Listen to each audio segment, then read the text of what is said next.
Good evening, Lifeline family, friends, guests, girls, boys, um, gentlemen, women, everybody. Listen, welcome back. Some of you were here at noon just a few hours ago, and here we are, like I promised, back again for another edition of Community Talk. Tonight's going to be special. I need for you to go ahead and do what you know to do. That's tag and share and tag. I mean, for real this time. I know I said every time, but I need you to tag every woman you know, every woman at the church you know or don't know, every usher, greeter, choir member, parking lot attendant, prayer team, tag them all. Share this on your page. Join us for tonight's discussion. Men and women, we are talking around the idea of agape, of honor, of mental health, of mental security and maturity, of healthy communication among women. But brothers, don't turn us off. You need to be a part of this. I think we can learn together. So go ahead and tag everybody you can. Tell them get in on this. For all of the panelists that are coming up, my beautiful co-host is serving as a panelist tonight, and so we're gonna see her in just a second, and we're gonna get on with the get on. But I need you to not just take what I'm saying as, okay, he said it all the time. I need you to tag, I need you to share. Every woman you know, every woman you know, every girl you know, every teenager you know. Hello, Carlotta and Bryson Washington, and Mama Marilyn is on, and Shanae, and Mama Sybil, and you're coming in, and that's great. Bring somebody in with you. Patrina, Marcy, I see some second repeaters. Some of y'all was on at noon. You're getting a double dose tonight, and it's going to be good. If you're on the music ministry, tag everybody in the music ministry. If you're a greeter, tag every greeter. If you are an usher, tag every usher. If you pray, tag all the other prayer leaders. If you're a pastor, tag all the other pastors and ministers and elders. Tag the whole group and then put it on your platform. Because once we get rolling, we're going to roll on and see what the end is going to be. We got a lot going on in our community. I'll talk about that while you go ahead and do all of your tagging and sharing and texting and all of that good stuff. We have so many great things that are happening in the community. It is Agape and Honor Month, as I just declared. We've already started last week. Elder Dominic kicked us off, and then Sunday, Pastor Twan, and there was a great demonstration of the love of God in our service. And then on last night, Pastor Kelly. I think every human being should listen to that particular teaching. I listened to it this morning in its totality while I was on the treadmill, and I tell you, man, woman, boy, girl, you need to hear that as she talked about emotional maturity. And so we're going to just keep riding all month with this, every Tuesday, Wednesday, recap, Sunday, and just pressing into these teachings. And here's the deal, not just talking to be talking, not just another series or another group of teachings, or we're sharing the platform with it. I believe it is a God-ordained month that we hear this and we become the teachings. Type in, I must become the teachings. Somebody said last night to me, Pastor, you guys are teaching all of this about getting along and healthy relationships and communication and how to confront and agape and honor. And I don't think nobody's listening. I believe people are. There are some that are not. And then there are some that are, but most are still choosing not to make any adjustments. I must become the teaching, okay?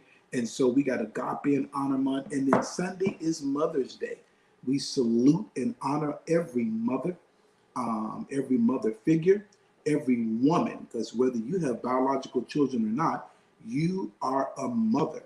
And we are not we, they are trying to change the definition, JB, Latoya Crowder, of what a woman is, but that is foolishness. We know what a woman and a mother is, and so we honor every mother, every woman, as we approach this coming Sunday, the day that's been set aside to make it all about you. But we'll start early, and we start honoring you now for what you possess, what the deposits you've made in the earth, um, and we salute you. So Mother's Day, you want to be in service. We are dressing, no T-shirts, that kind of deal, whatever you want. But we're going to dress up on Sunday in honor of our mothers. Put your big old hats on and whatever y'all wear on Mother's Day. And Saturday, before we get to Sunday, you got to go through Saturday. Saturday is all community prayer in person. We are meeting for 1 hour. Can you type in 1 hour? 1 hour on Saturday from 9 a.m. until 10 a.m. You'll still have time to go to brunch, get to Sizzler, run by Weeboat and buy what you need to buy, or Zare, get your Mother's Day cards and all that. But on Saturday from 9 until 10, we are gathering as a community in the building to pray. I want to highly suggest and highly encourage every person, especially if you serve in any capacity of ministry at Lifeline Church, you need to be in prayer. You need to be listening to recaps and devotions and community talks, and you most importantly need to be in prayer. And so I encourage every singer, usher, greeter, parking attendant, children's church worker, whatever, meet us on Saturday. Let us pray. And the last thing I'll talk about before we jump in here is the gathering. We're calling it the Lifeline System of Churches and Covenant Churches Gathering. I just said the gathering. It is Sunday, the 28th at 5 p.m. in our South location. Man, I tell you, I know you got to grill that weekend and you got things to do and clean out your cupboards, but you need to be at the gathering at 5 p.m. on the 28th at the South location. Pastor Jesus will be coming in. It's something. He's flying in for this. I want everybody together, nobody missing, and we're going to just have us a time, okay? That's all I want to really go over, because I want to make sure we jump into this.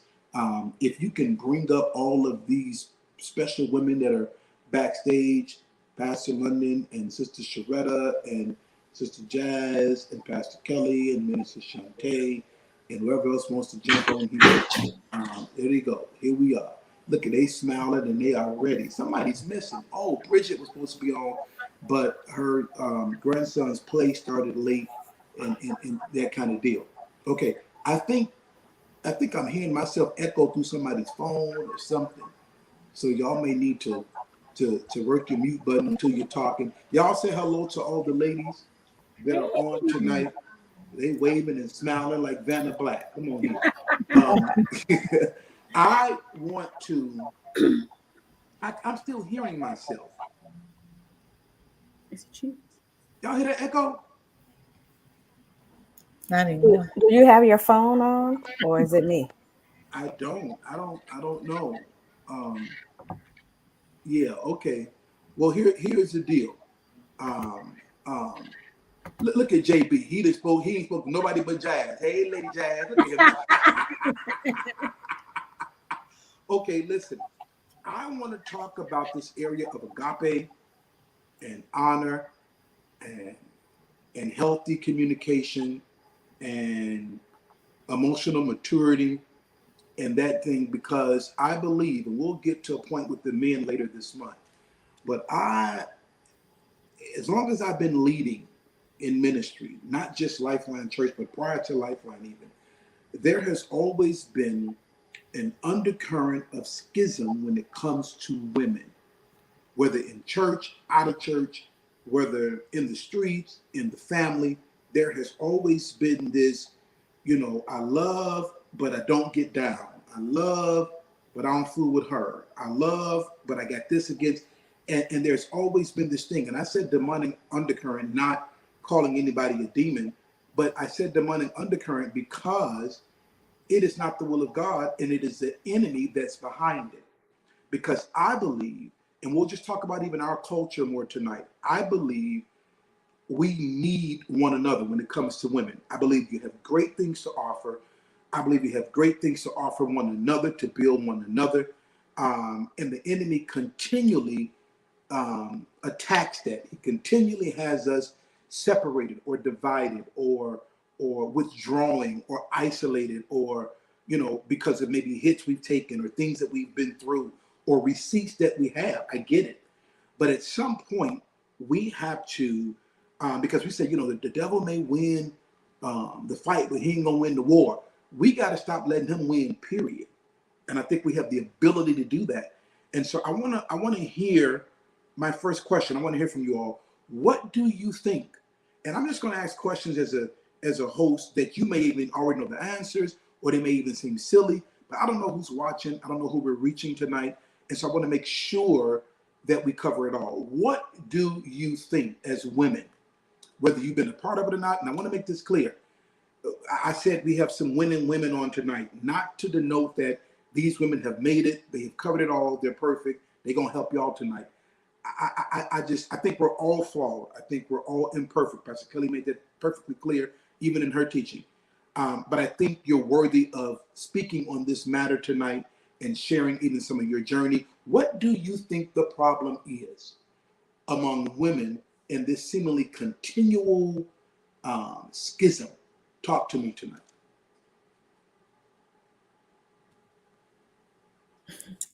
Now, I done said all that intro, and y'all smiling at me. Y'all don't jump in here and send something back to your boy. I think it could be a number of things, insecurities, rejection, abandonment. I think it could be all of that. And if you don't know how to deal with that, or if you don't even see that within yourself, you're not equipped to deal with it, or you don't even know to deal with it. And a lot of times, not just women, but a lot of times women project those things onto other people. And so it ends up getting into it, it then becomes schism in the body, and then it's not dealt with, so it festers, and then it just keeps growing and growing and growing. So that's my opinion. Is I think a lot of times we look, or we forget to or that we forget that it's the spirit and not the human in the person as well. So I think it's a number of things. Great. So I want you all to answer this, and I want to talk about the body of Christ, the church, non-church, family, sisters, brothers, just women in general, not keeping it to just the church. And so I think Tiff, the producer, wants us to mute until we're talking so we can figure out what this feedback is, because it's very strong. But jump in. Let's answer the question of what we think the problem is. Then I'll hit you with the next question. Go ahead. I think it's something that's taught to us, right? I think we start that whole cattiness as young little girls, right? Like, you have 4 and 5-year-olds that are mean girls. So it's a learned behavior and nobody corrects it. So I think that it's something that happens when girls are young, making little comments and hearing, grandma and them gossip and mama and them say this or make side eyes at different women. And so, it's just something in our culture that I'm not gonna say all our culture, but it's something that we've all kind of grown up with. And until you get mature enough to say, I don't like being a mean girl, or that's not cool to act like that, or look women upside down and all of that stuff, and you get comfortable in your own skin with who you are, you'll do it. If nobody corrects you, or you don't self-correct, or the Holy Ghost don't correct you, you'll do it. Great. Come on, talk to me. I think another reason I would say would be closet jealousy.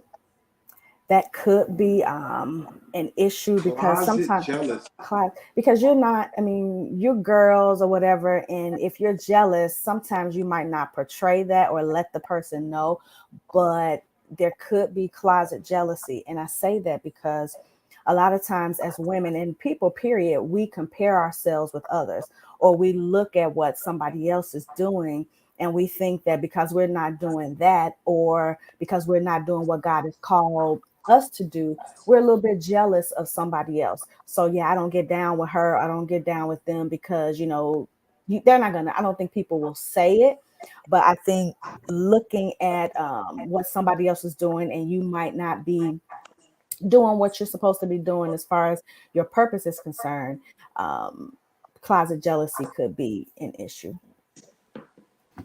Okay, good. I'm hearing some great perceptions and opinions. We'll talk about them all. I want to hear from all of you first, though. Yeah, I think we're just kind of creating a exhaustive list, because for some women it's going to be one or two or a bunch, but I'm just going to add to the list. Competition as well, in terms of women competing against one another, whether it be for, a lot of times it's men. I mean, I always think about that scripture in the Bible in Isaiah, and where it said like there would be 7 women that will take a hold of one man and say, you know, only let me be called by your name. And a lot of times, a lot of competition happens just because women are competing after men, after other kinds of attention. It may not necessarily be from a man, but maybe they want certain attention to make themselves feel better. It's again, this is not just the only thing, but I think that's just one of the things that I've seen, and I know even I've personally encountered in my adult life as well. Great. Jazz, it's on you. I think a number of things, but one of the main things I would say with television or media just in general, like I think it was Sharetta that talked about the younger girls and stuff like that, but they really don't have like a marker or somebody to look up to. Like we're all people that's in the 30s and 40s, as well as like that's in the teens, are still looking at the same people as role models.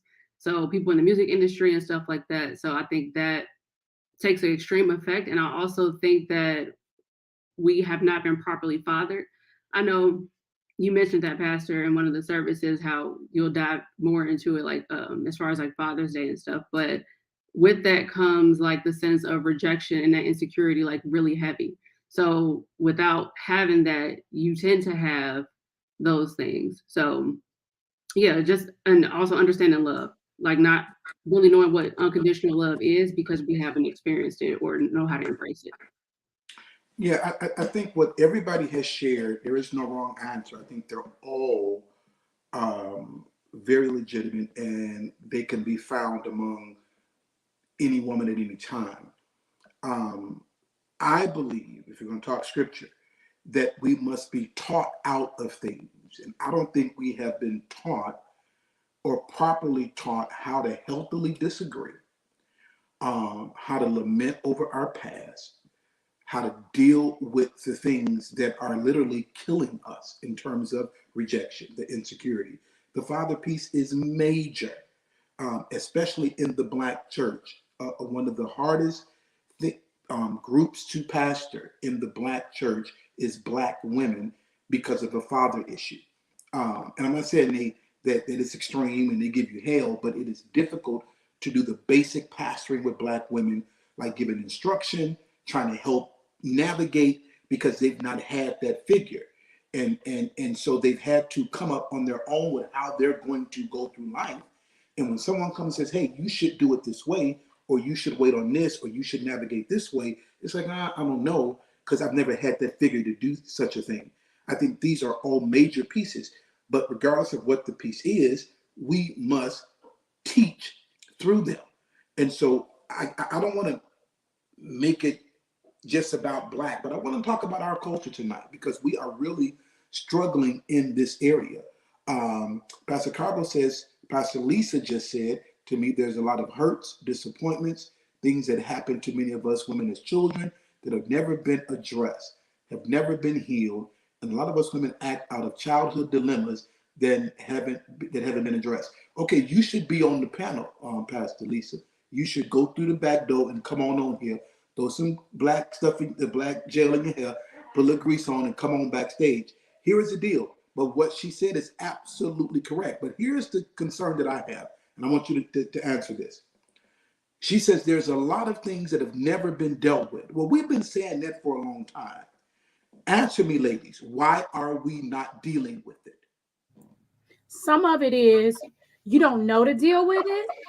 And some of it is we don't want to release it, right? Like they've gotten comfortable in the hurt and the rejection. It becomes, some people can, and I don't want to be offensive, but some people can wear hurt and rejection as a badge of honor. You know what I'm saying? They're going to hold on to that because it becomes a part of their identity. So they don't want to release it because they're going to, every time they talk about it, they're like, well, this happened to me. Everything is wrapped around it. Well, this happened to me when I was a kid. And, I came from a home like this. And, and it's like, okay, that happened. We're not taking that away from you. However, how do you move forward? And I think they don't know how to move forward in it. So they stay there with that. You know what I'm saying? So I agree. Now, Kamika said this. She says some people don't have the tools. I agree with that, but I don't agree with that for anybody that has been attending Lifeline Church for any amount of time. So women that are part of our community, you have the how to. You have to make a decision to use the tools. It kind of goes back to what Sharetta just said. Maybe you don't want to use the tools. Maybe you like carrying your past around in a bag. I don't know. Answer me, ladies, again, why are we not dealing with it? I think if you deal with it comes accountability. And I think that's one thing that we fail to address sometimes is like taking that accountability because being the victim is easier. Okay. I'm gonna come back to that. Go ahead, ladies. I think a lot of times we don't deal with it because it's like opening Pandora's box. And a lot of us feel like if I start to go there, this may destroy me because I'm not emotionally and mentally equipped to really heal. Because in order to heal, you have to address and acknowledge the pain and whatever that you've gone through. So it's easier to just say, no, it doesn't bother me, push it to the side, or that message isn't even about me, I'm fine, and repress it, as opposed to bringing up those memories, those things, and dealing with it so that you can really be free and healed. Good. Go ahead, London. Oh, I'll piggyback on what Pastor Kelly said. I wrote down fear of more rejection. So if you've already been rejected and you have to deal with it, it's fear of being further rejected, or it's fear of being hurt further. But we do have to step away from that and just deal with it, because once we deal with it, we'll know that, yeah, you might experience, more rejection, or you might experience more hurt, but on the other side of that is healing. I think some people may not know what it is. They don't know what's bothered. They just know that they're angry all the time. They just know that everything that's said is hurtful, everything. So they may not know what it is. And if it is, something that's in their past or past trauma or something like that, sometimes you think you have dealt with it. You've seen a therapist for a whole year and now you think you healed, or you think, everything is okay. So you don't know that, it really hasn't properly been dealt with, or it's been dealt with on a natural level, but not on a spiritual level, but on a spiritual level, but not on that. So it's like you don't know, either you don't know what it is, or you feel like you have, done the work to do it, and you just think that you fine now. You think it's not you. Yeah, I think if you have, and this is a whole other conversation, if you have any kind of healthy relationships with people, at some point you've been told what it is. At some point, somebody has brought to you and said, hey girl, you always this, or you always that, or whatever it is. You may not know how to pinpoint where it comes from. But again, healthy relationships kind of help you get to a certain place to even go to the next place of getting help. I think it was Jazz that says, being the victim is easier. I need y'all to talk to me about that. How is being the victim easier when being the victim stifles you and keeps you from experiencing what it is you desire to experience? The good life, good relationships, peace, that kind of thing. How is being the victim easier? It's just like working out, right? It's easier for me to sit and eat cupcakes all day, right? I sit and eat cupcakes, they cheap. I had me a good time with cupcakes. Now it's harder for me to get up every morning at 4:45, hit the gym, do what I need to do, and eat right. We'll make all the excuses on why we don't want to do the right thing. So yeah, it can be easier, right? Same way with having a healthy relationship and having healthy communication. It can be easy for me to have an attitude with you, cuss you out, not talk to you no more, as opposed to confronting what it is, me, and having a conversation, a real conversation with you about what happened, how do we fix it, how do we move forward. I think I agree with Jazz. It's easier to do that because then I can just do this and just move on with it, cut them off. I ain't got to deal with them no more. They wrong, not me, as opposed to doing the work. Wow. And when you're the victim, you don't have to face what's wrong with you. You can continue to push it off on somebody else. You can continue to point the finger at your husband, at your children, at your mom, at your father, instead of those three fingers pointing back at you, figuring out what you can do or what you need to do to not be that victim. That's good. I think that really answered practically this whole piece, because I see a lot of victims. We have the privilege of talking to a lot of people. We have the privilege of counseling a lot of people, of walking people through life, and to see the layers of trauma, the layers of things that are going on in people's lives is one thing. It's very, very disheartening. What's even more disheartening is to make those people aware of what they need to do and then watch them not do it. That is very, very, as a leader, as a pastor, as a friend, a brother, whatever, very disheartening, because I know that you desire more, but you have made a decision, but I'm not going to do what it takes to get more. And I get you. It sometimes is fear, because like Kelly said, once you approach something or confront it, it may open up other things. Now I got to face this. I got to deal with this. I got to talk with them. I got to relive this. And it may hurt more before you get to the place of healing, but you got to go through it. See, and that goes with anything. We just can't stay comfortable and expect life to get better. We can't. And the Black church has been notorious for having us quote stuff, say stuff, do certain things in hopes that things will get better. And they took us out of the equation. They took us out of the process. Even the journey to healing and getting through trauma and traumatic events in your life, it is a process. And trauma is the interruption of the intended flow, which means we all have dealt with some degree of trauma. I grew up thinking trauma was just people that had been molested or things like that. It was all sexual, and that's not the case. Trauma is subtle. It is in your face. It is big. It is small. It is loud. It is quiet. And there's all different degrees of trauma. Somebody could have never been sexually abused or physically abused, but their parents was just never emotionally there for them. That is trauma. And now you don't know how to have emotional security or maturity, because as a child, you never was taught that. It was never modeled. You never had it. You never had sit down and had talks with your mom or your dad. And so now you're an adult. And let's just say you get into a relationship with somebody, whether it's friendship or dating or marriage, and they didn't grow up like you. Oh, we got an issue now, because the other spouse wants to sit and have these conversations, and you have no clue of how to do that.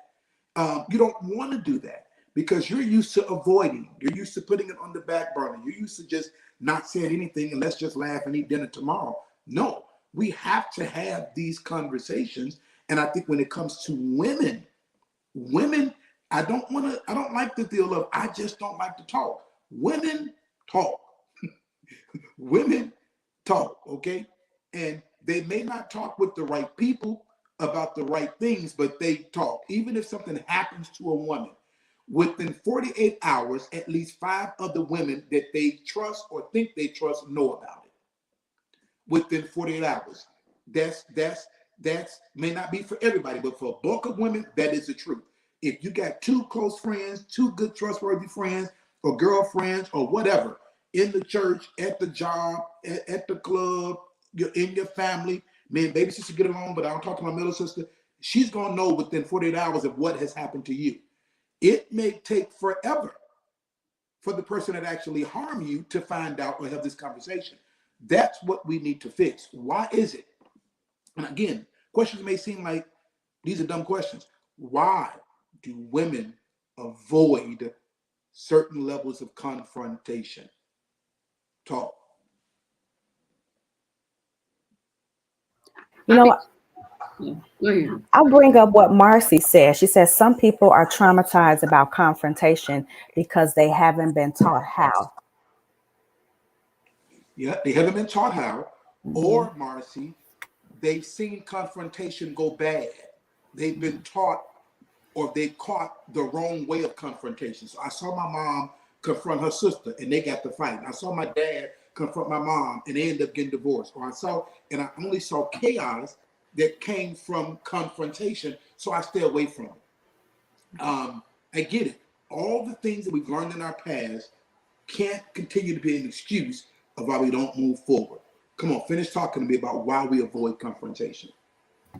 Yeah, I think like what you said, Pastor, in terms of not being able to, or having confrontations in the past that have gone awry. And to me, I think that's kind of related to not, like when you're in a confrontation, you can't control the outcome. You can't control what the other person is saying. You can control yourself, but you can't control how it's all going to go. And like, even when thinking about victims and why people are victims, I think a lot of times it's control. Control is about being safe. So I feel like because of trauma, a lot of women and people in general try to create safety within themselves by creating different borders on how things are going to go. Because if I'm always seen as a victim, then I'm controlling how you see me. I'm controlling our interactions, basically. And the same thing with confrontation. You know, there is no level of control to that. You don't know what the other person's going to say. You don't know how it's going to go. So, you know, unless it's a situation that I can kind of control to preserve my safety, so I'm not further traumatized, so I'm not further rejected, so I'm not further hurt, a lot of times it just doesn't happen. And then, you know, like what Pastor said, like what you said, you know, you're talking to all the people that aren't involved with it and venting, but that's kind of how you're coping with your trauma, as opposed to getting the true healing and closure you need by going to the person that you need to talk to. That's good. That's good. Now, I want y'all to keep going, but remind me to get back to Kamika's comment about being aggressive. Okay, keep going with what? So I'm a confrontational personality, right? You may have guessed it, right? I like to have confront people, and if something is going on, let's talk about it, right? But what I've learned with people is sometimes people get embarrassed when someone confronts them and they feel like it has to be an argument. So what I've learned to do with people is like, we don't have to fight. I'm not arguing with you. I want you to be heard and I want me to be heard. So let's talk about it. Right. So I think sometimes people are so embarrassed or they cannot be in control of their emotions. Right. So I think when you're talking to people, sometimes, you know, you're confronting them about something, they can get overwhelmed and they don't like that feeling. Right. So they don't, again, like Kelly said, control. They don't like that they're going to lose control, or they feel like they are going to lose control. Because I found sometimes when you're dealing with people, they like to have everything already figured out. They like to have the conversation figured out. They like to know, you know, what I'm going to have it practiced in their mind, how they're going to say things and all of this stuff.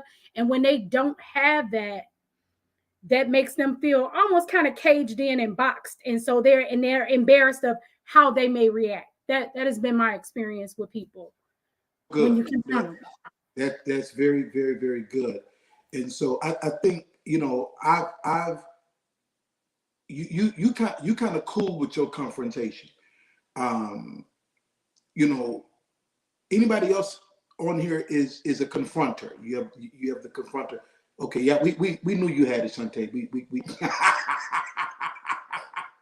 so here's the deal. How you say, okay, let's confront, let's have healthy confrontation. How do you do that without then be deemed aggressive or petty or overwhelming or you too much or you always trying to start something, but I'm trying to confront so we can deal, heal, and move on.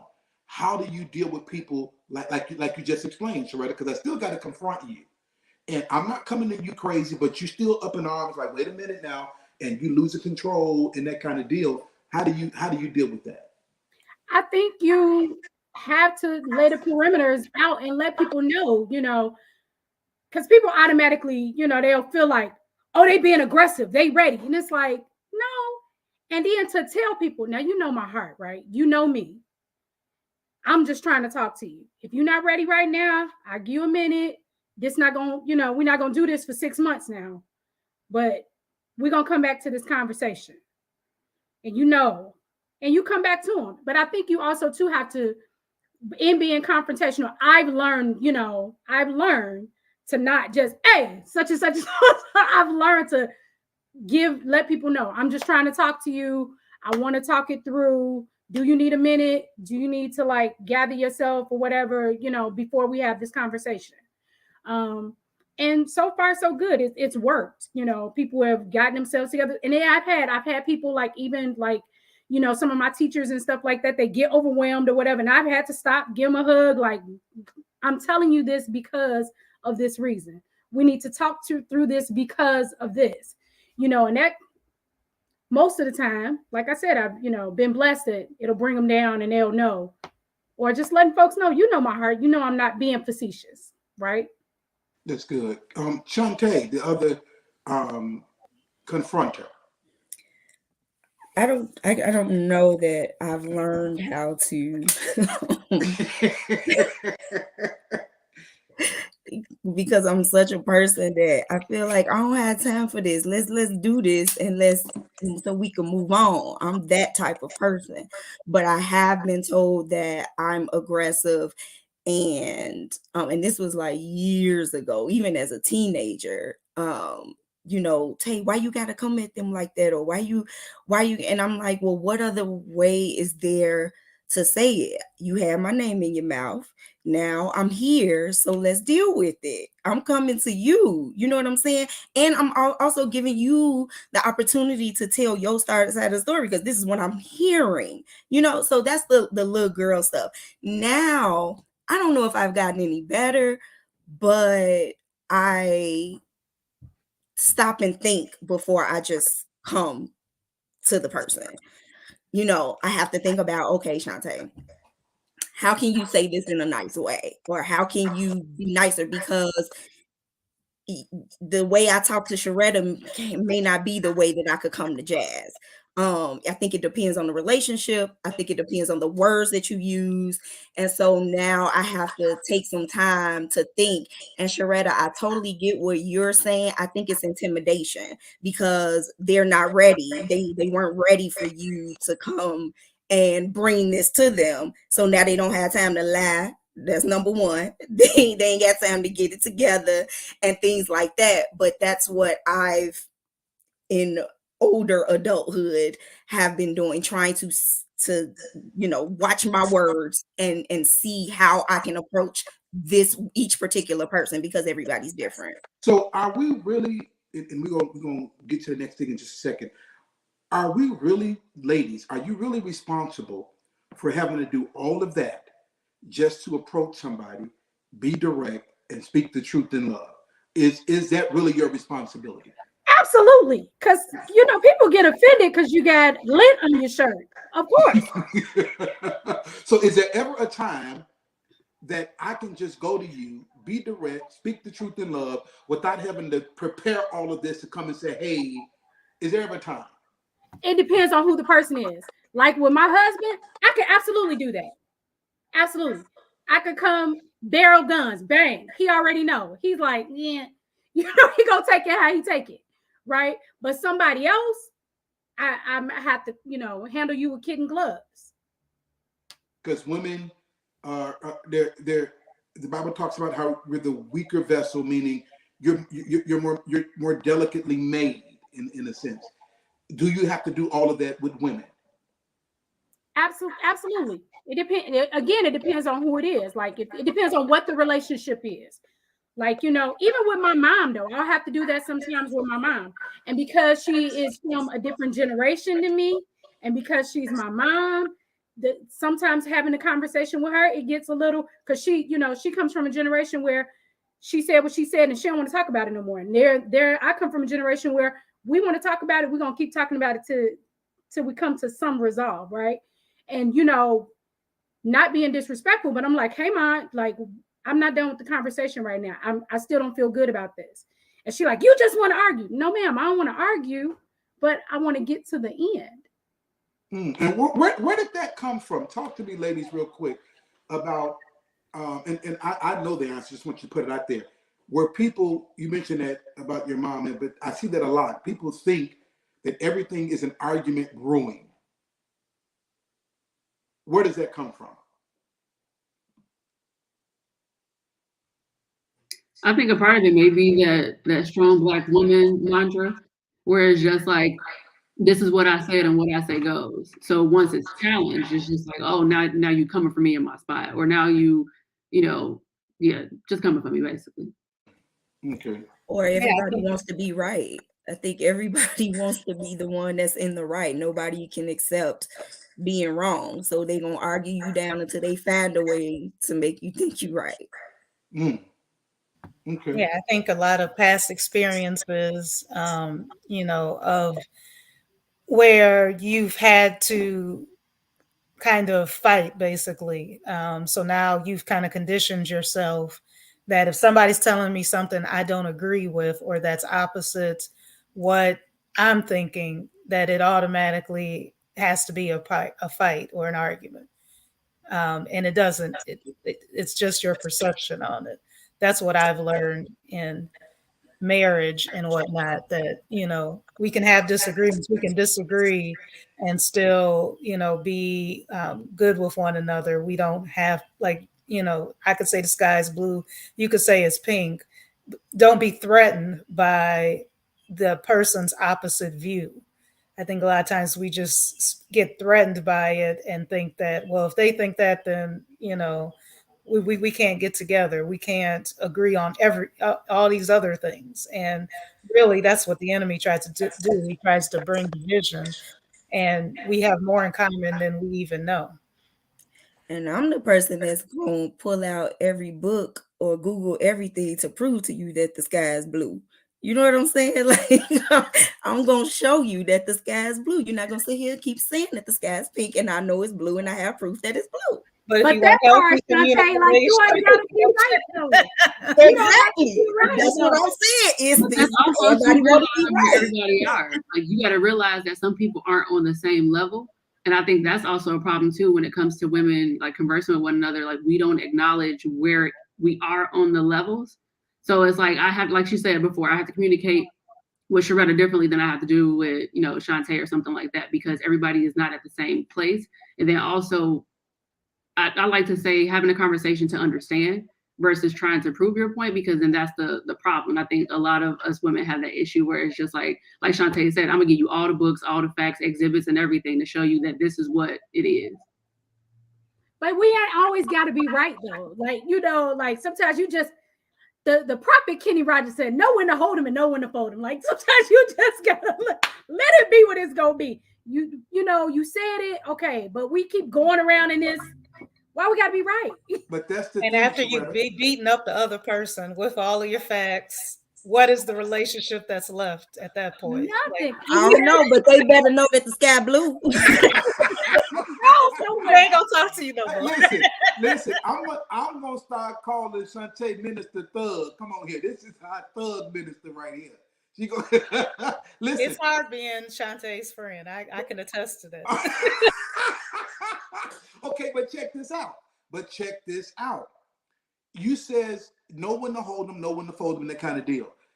That is difficult to do when I think Kenquita just put on here, there must be maturity on both ends. Not saying anybody is full-blown immature, but there are pockets of immaturity that we all have. And when you put it in a relationship setting, it can blow that thing up if we're not careful. And so let's talk about the need for maturity among women, because I have seen, since I've been leading in the Lord's church, let's bring it to the Lord's church now, Black women, I have never seen the levels of immaturity that I have seen as a leader in the Lord's church. And I'm not trying to be funny. I'm not trying to throw salt. I'm telling you what I'm telling you. The levels of immaturity among Black women in the Lord's church is at an all-time high. And self-deception is also at an all-time high, because I can't even tell you that, hey, sister, that's not mature.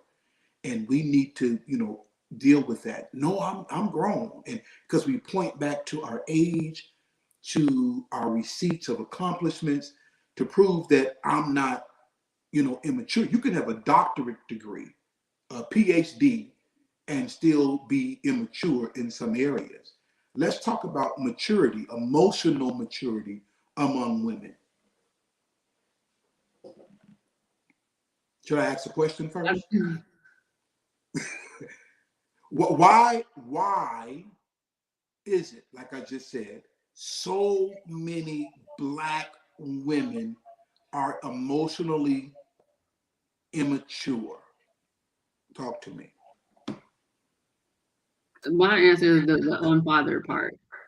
I think that's the largest thing, because with that, we do lack correction or receiving correction the proper way. Okay. I don't know if people have been, or women have been taught how to properly deal with their emotions.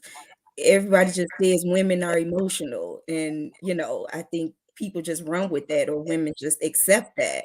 Whether it's, yeah, I'm gonna cry, yeah, I'm gonna be angry, yeah, I'm gonna be hurt, whatever. I'm a woman, this is what, and nobody has been taught how to deal with that. I even think with my godson, when he gets angry, he just stomps away and goes sits down in the corner and just but he's looking for you to come do something about that. And a lot of times, women may not have nobody to come, if you stomp off on me and you go, I'm gonna leave you there. You know what I'm saying? But they may be looking for somebody to come feed into that and to pamper or something, that whatever emotion that they're going through. And I don't think that women have been taught how to deal with it. That's good. That's really good. She says princess syndrome. Brattiness has helped us get our way in the most unhealthiest of ways. I agree with that too.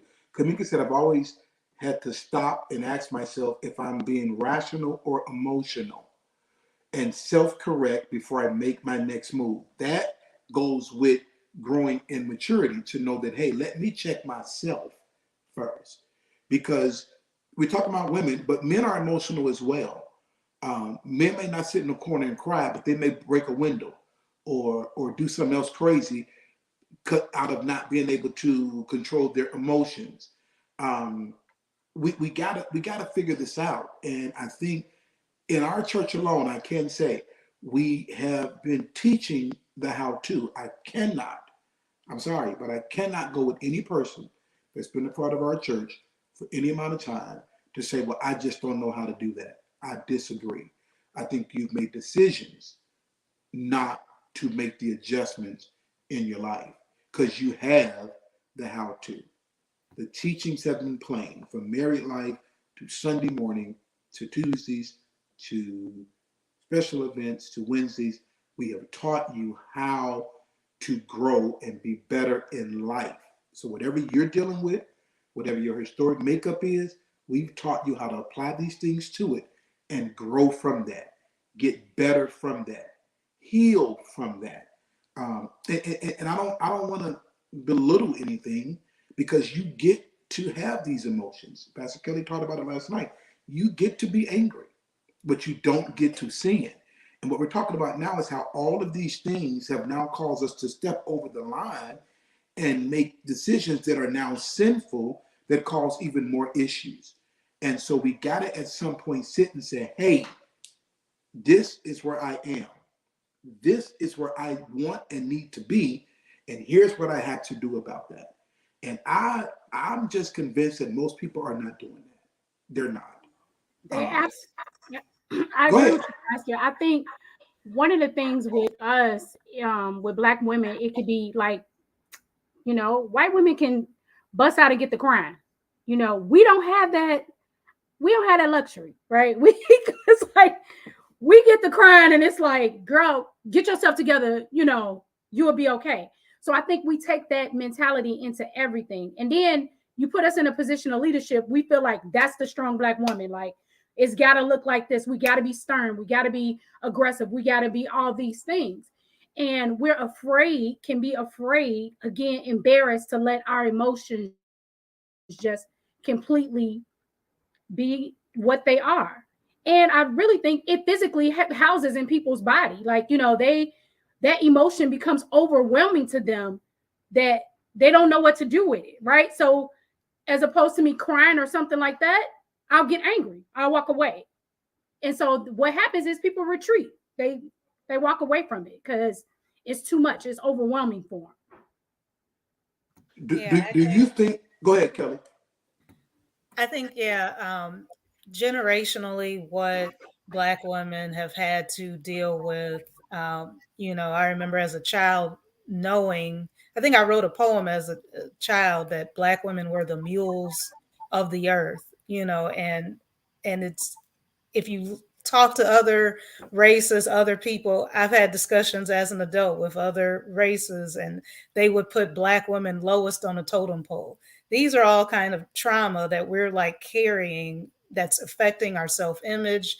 It's affecting how we see ourselves because we're seeing ourselves in the eyes. We're thinking other people are seeing us through those types of eyes. So there's layers of toughness that we have to kind of embed in our lives and society. And I think a lot of times it's not that women don't know emotional maturity.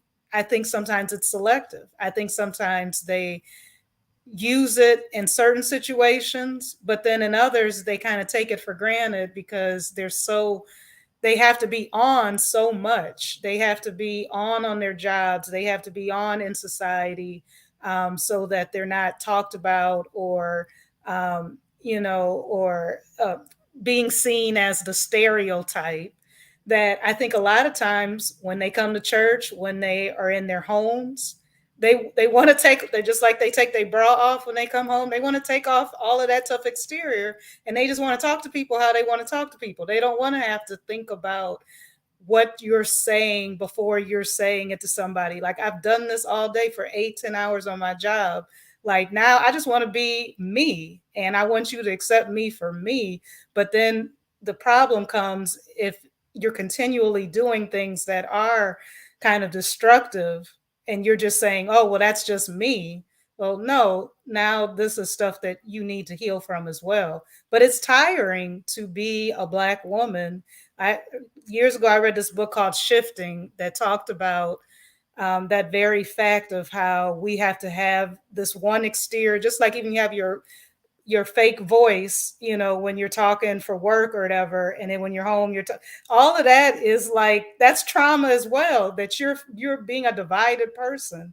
And it's a lot of pressure upon us. But I think, like I said, I think sometimes when people are in church, when you're like, oh, well, this is our family. We say, well, this is family.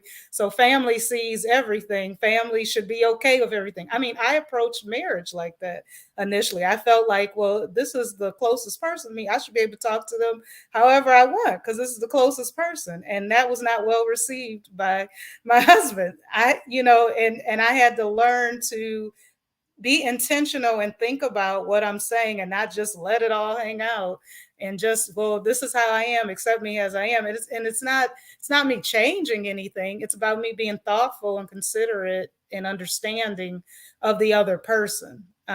So it's a lot, I think, that we deal with. And I don't think it's impossible for us, especially within the church, to get these messages, but I think it's just it's a shift in understanding that honor, agape, does apply within the church, especially. Like, these are the times when we really should be showing that, not for just, everybody, not think that it's just for people you don't know or aren't comfortable with.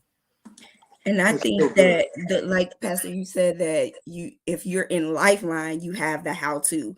But even if you're in Lifeline, you can have the how-to with other Lifeline people and people outside, family, all of that. But even like Pastor Kelly was talking about in a professional setting, I can't go hug it out. Well, I probably could, but I ain't finna go hug it out with my vice president. And you know what I'm saying? So it's like the principles may still be the same, but the approach is different. And I've even had a conversation where I actually confronted my VP. I'm like, you are so unorganized. How can anybody work? And she was like, I needed to hear that. I'm like, what? Like, what? What are you doing? What are you going to do about it? Well, thank you for telling me. And I was like, this is just weird. But it makes me so angry to the point where I'm, looking for another job. Like, lady, like, do something. Like, I think you cool as a person, but as my vice president, you ain't got it. You don't have it. But I still had to take some time to learn how to say those things, say it in love, even though this is a person that is not at Lifeline, not in church, not and trying to have to. Yes, Courtney said the approach is not always universal. It is not. So I still have to stop and think, and that's tiring too. I have to stop and think how I'm gonna say this to this person, how I'm gonna say this, and it's just wrecking my brain. It's a lot. It's a lot. And I think what you guys have been sharing makes clear to our audience a little bit of not just women got trauma, need to get it fixed, but what the Black woman endures on a daily basis in living, from corporate to home to husband to children to family. And I think somebody said, like, you're always on. You never get to take off the bra and just breathe. And do you think that has contributed to what I'm seeing now, the mental state of women? I think there is, in my talk with some women, I am seeing that mental health is deteriorating with some women. They're still trying to keep going. They're still trying to move forward. They're still trying to mother and parent and work and carry the load, but their mental health is suffering. Do you think that contributes to that? It absolutely does. It absolutely does. And I think because again, we can feel like we're not allowed to say we're overwhelmed. We're not, we don't get that luxury of saying, I'm tired, I can't do it, this and that and the other. We feel like we don't have that luxury to do that and to even call it a luxury, right?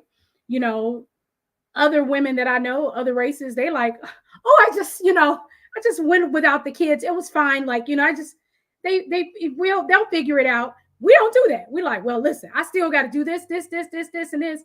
And the expectation is that we do it. We don't tell people no.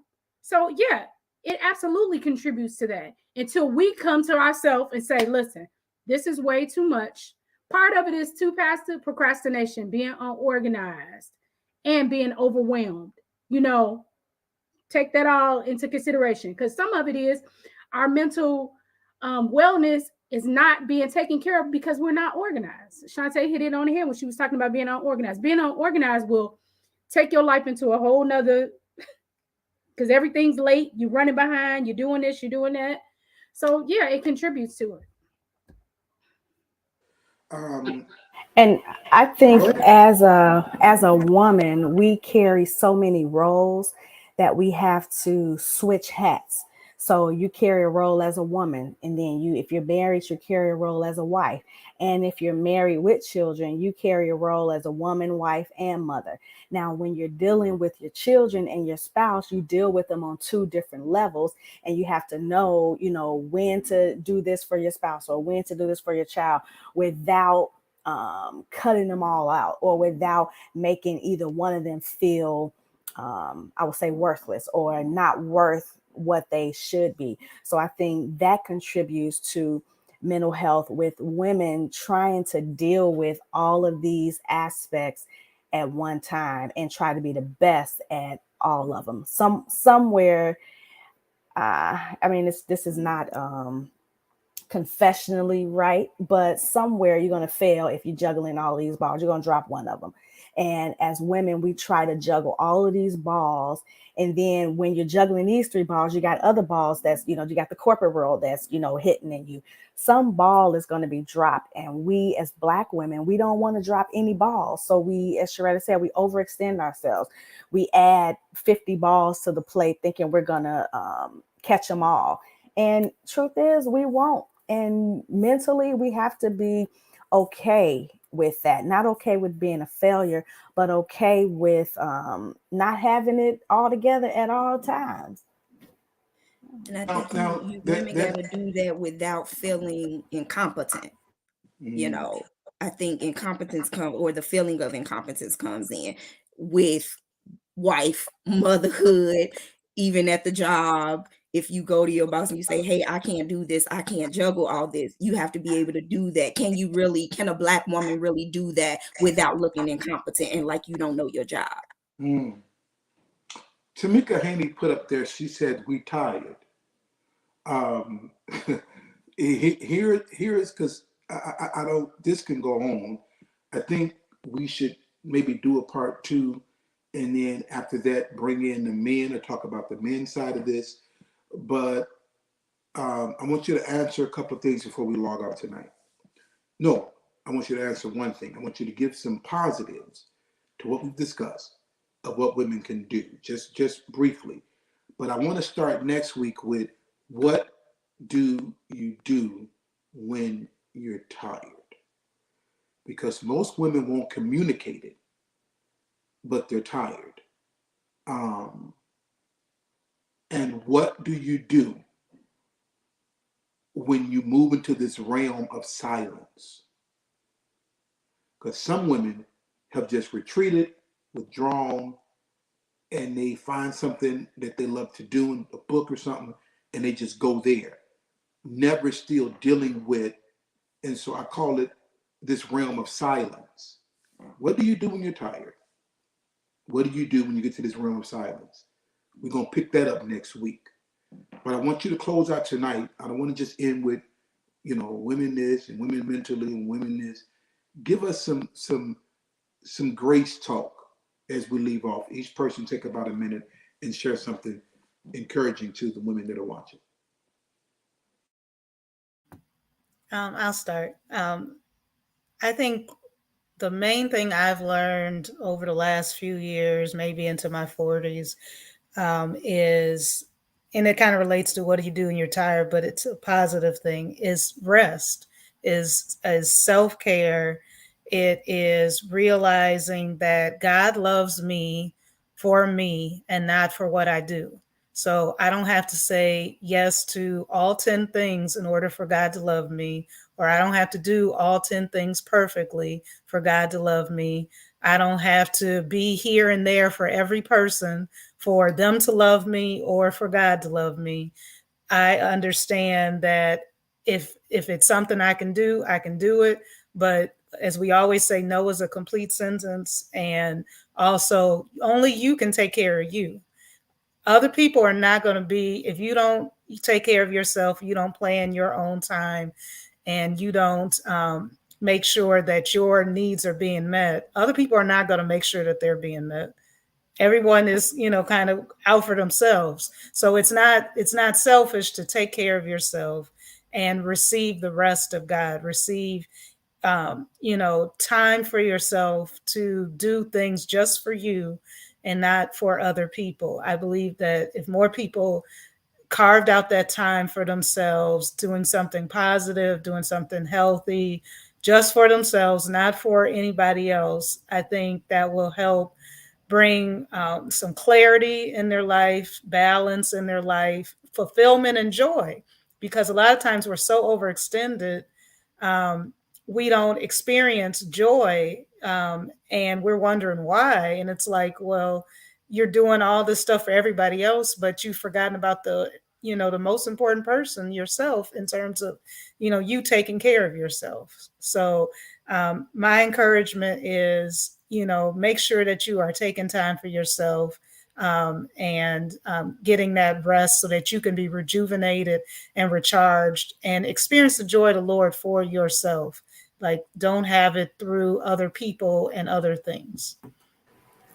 And I would say to just remember and know that you're fearfully and wonderfully made. So you're unique. We have different fingerprints. We're just that unique.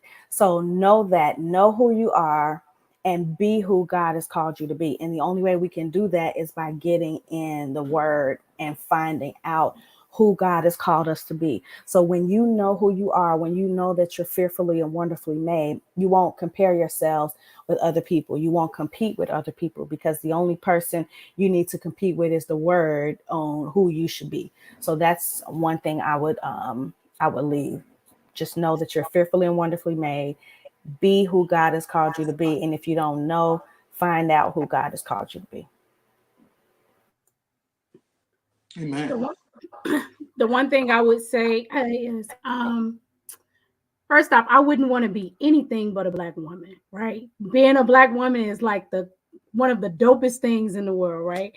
And know that we usually set the temperature for rooms when we walk into it, and be comfortable and cool with that, right? Especially if you're a believer. You set the temperature and the tone for rooms that you're in, and what I've come to realize is you don't realize how many people you touch in your life, in your just everyday being, of being a bright light, right? And that's what we're supposed to be. We're supposed to be some light, right?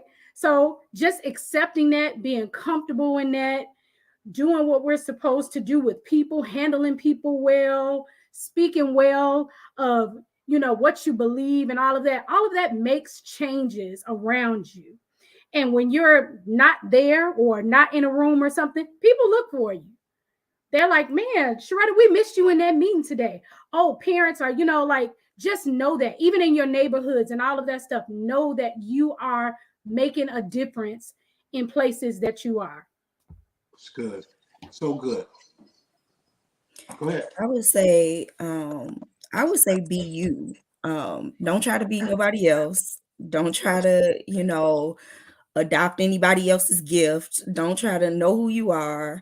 Know who you are in God. Walk in what God has given you. Live out your life. Live out your purpose. And yeah, just be yourself. Don't try to be like anybody else, and don't try to be anybody else. I think there's something about a Black woman being confident in who she is. So I think that if you know who you are, get to know who you are, but at the same time, while you're walking in that confidence, be able to assess yourself and where you are, and, without considering other people and what other people think and things like that. Know who you are, find your purpose, live out your purpose, be you. Like Pastor London said, don't try to compete. Don't even try to compare. Assess who you are, where you are, and be yourself. And I would say, don't be afraid of change and be comfortable with growth, because that's something that's constant. So I know, like last year or a year or two ago, we did the growth of the butterfly, and that was like our theme for men and women. And know that there are multiple areas in your life where you have to be that caterpillar that turns into that butterfly, and it never changes. There's going to be different areas constantly. So know that you're not alone, and that it's okay to be uncomfortable in those moments. Just know that once you take the proper steps, you will become that butterfly in that area. So much wisdom, so much encouragement. I'll close with this. First of all, ladies that are watching, even gentlemen, have you been blessed tonight? I know you have, but I want to ask you anyway. Go ahead and type it in and applaud and send love to these ladies who shared so openly tonight. I do think that this is a conversation that should continue. I also want to get a panel of men on here to talk around the same thing because you guys got your stuff, and trust me, the men got their stuff. Because just as all of the things you talked about being a black woman, let's just imagine now being a black man, having to be father and leader and go to work and provider. And so we got to talk through it. And I think it's equal where sometimes both men and women don't express themselves enough. I want to say this to the women that are watching. Avoid the silence realm, okay? Talk to those who matter to you and you matter to them. Express yourself, express how you feel, what you need. Do it without guilt, do it without fear, without considering all the time what they may think or how they may feel about how I feel. You got to express yourself. You got to talk. You got to avoid the silence realm. And I'm going to say the same thing to the men. We have to be expressors. We have to open up. We have to share with those that matter to us, and we matter to them. I think it's important. I think that begins the healthy communication, at least. And it may be awkward, it may be uncomfortable, it may even hurt to do. You may do it trembling, but you got to break that, and you have to communicate. I don't think that anybody in relationship should have to read another person's mind. We should be talking. I don't care if it's the simplest thing or the greatest thing. Let the other person know.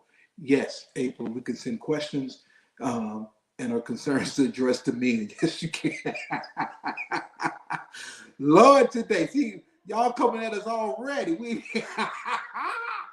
Okay, but I think this was fantastic. And that's why I love our community, because I'm really not trying to do what we call church. I'm trying to do life so we can have it and we can enjoy it in every area. And these are things I believe that have plagued the Black community for such a long time because we don't properly talk through them, about them enough, confront them. And if so, it has to be a seminar. They got to pay $100 to get in, by some life coach, and thank God for all of that. But if this is your local community, we're going to do whatever we can to get you the goods and the tools so you can live the life that you desire and get to your expected end. I know the thoughts and plans that I have toward you, said the Lord. Thoughts of good, not of evil, to help you, not harm you, to give you peace, to get you to your expected end. It's already been carved out. Let's learn so we can walk the journey to it without stress, strain, trauma, past hiccups. Let's do this and let's run to win. Love you guys. I want you to take a moment and give if you desire to, if God has put in your heart, whether you're still bringing in liberty offering, you're returning a tithe, you're giving an offering, whatever you're doing, I need you to do that. I'm going to always push it because this is where your financial prosperity begins, right here in the area of giving, sowing, reaping, seed time and harvest. So do that, and then make plans right now to join us this weekend, 9 a.m. for prayer on Saturday. I know you got your nails and your hair, and you got to cook the roast, and you got to do all these different things, but carve out an hour for prayer in the building, and then you can get brunch. You can take Mama to Zaire or Weebos, whatever, and get her stuff for Mother's Day. But come to prayer first. And then on Sunday, we'll celebrate all of our precious women, because whether you have biological children or not, you are a mother. You are a woman, a woman, a man with the womb, and you are motherly, and you've been a blessing in your life to somebody. And so this week is all about you. Love you guys. Thank you, ladies. We salute you all for your wisdom, for sharing. And there are so many more I want to be pulling up just to be on here, because I think we all have something to offer, something to say, that we all can help. It's not limited to a certain group of people in our community. But thank those tonight that came on. Blessings and peace. Have a great rest of your evening, and I'll see you this weekend.